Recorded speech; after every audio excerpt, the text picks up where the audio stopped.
Matemática para quê? Você já ouviu falar dos primeiros grupos humanos que surgiram na Terra? Isso aconteceu lá na África há alguns milhões de anos atrás. Lembra-se? O que pouca gente comenta é que já naquele tempo era importante saber contar. É claro que não era uma conta cheia de números, muito menos letras, como as que fazemos na escola hoje em dia. Era mais um censo numérico. Censo numérico é uma coisa que até os animais têm. É a capacidade de reconhecer a diferença entre grupos com um, dois ou mais objetos.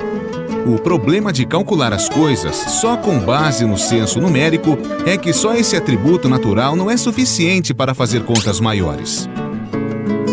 Até mesmo alguns animais possuem um sistema de contagem que ultrapassa o simples censo numérico. As formigas, por exemplo, são capazes de calcular com exatidão a distância entre um animal morto e seu ninho, contando o número de passos dados no percurso. Curioso mesmo é o caso de uma espécie de cigarra, da família das Magicicada, que vive em túneis debaixo da terra e só sai uma vez na vida para acasalar e morrer, no aniversário de 13 ou 17 anos. Por que será que isso ocorre sempre em um número primo, ou seja, divisível apenas por um e por ele mesmo? Ao longo da história da humanidade, diferentes necessidades levaram os seres humanos a desenvolver formas mais eficientes de fazer contas, medir as coisas e realizar muitas outras ações que só depois de um tempo passaram a ser reconhecidas como matemática. E muitas vezes os avanços em uma região do planeta também ocorreram em outra parte, sem que um grupo soubesse do outro. Os primeiros sistemas de contagem eram bem simples. Quando os guerreiros saíam para a batalha, por exemplo, cada um colocava uma pedra em um cesto. Quando voltavam, pegavam de volta as pedras e a quantidade restante representava quantos foram mortos. Há cerca de 30 mil anos, os seres humanos começaram a desenvolver maneiras mais eficazes de contar. Uma delas era riscar traços em ossos de animais. Aliás, acredita-se que esses rabiscos nos ossos deram origem a um dos sistemas numéricos mais conhecidos, os números romanos. Mas o sistema numérico romano tinha uma falha muito grave. Não tinha o zero. O nada chegou a ser representado por muitos povos anteriores aos romanos com símbolos especiais que identificavam o início de um número.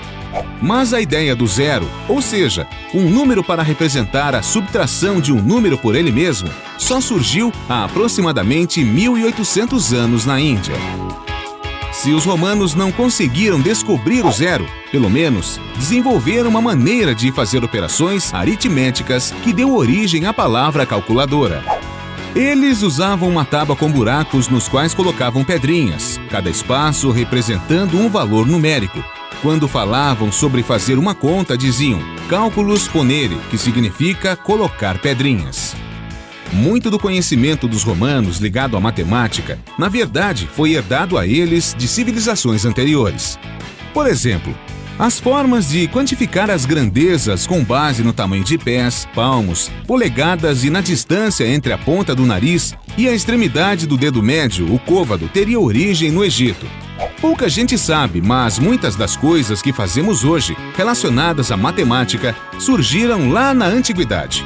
Se ainda contamos o tempo com base no número 60, é porque herdamos isso dos sumérios, um dos povos mais antigos que conhecemos e que ocuparam a Mesopotâmia. Para nós, a existência de sistemas de medida padronizados é algo comum. Podemos estimar o tempo de uma viagem em horas ou minutos e a distância em metros ou quilômetros. Mas em outros tempos, a falta de um sistema padronizado deu muito problema. Na Europa, de onde herdamos também muitos sistemas métricos, era comum na Idade Média as pessoas escavarem as paredes externas de igrejas e castelos para criar um padrão de medida. A marcação passava a servir para consultas e era respeitado por ser ligada à Igreja Católica ou ao rei. Para acabar com esse tipo de costume, o rei Eduardo I da Inglaterra estabeleceu, em 1305, um padrão para uma polegada. Esta medida seria igual a 3 grãos secos de cevada dispostos lado a lado em seu comprimento máximo. Apesar dessa tentativa do rei Eduardo e de outras iniciativas de soberanos europeus, naquele tempo, a Europa era dividida por propriedades chamadas feudos, onde o dono era o soberano e podia estabelecer o sistema de medidas que quisesse. Por isso, as padronizações mais importantes para a Europa e que depois nós herdamos só foram feitas em 1791, com a Revolução Francesa, que acabou com o poder dos soberanos. Após tomarem o poder da monarquia, os republicanos definiram um novo calendário e mudaram diversas unidades de medida. Uma delas foi a de comprimento, que era por braça, pé, polegada e outras, e foi substituída pelo metro, palavra derivada de metron, que significa medida em grego. Assim como os sistemas métricos, muitas vezes não nos damos conta da importância do desenvolvimento da matemática em nossas vidas. Graças a todo o conhecimento matemático desenvolvido pela humanidade ao longo de sua história, temos hoje computadores avançados, meios de transporte velozes e muitos benefícios, além de sermos capazes de resolver questões vitais como: qual é o impacto do efeito estufa na temperatura média do planeta? Há algum risco de um asteroide se chocar contra a Terra? Por que o pão sempre cai com a manteiga virada para baixo? Acreditem ou não, um físico apresentou uma explicação científica para essa pergunta.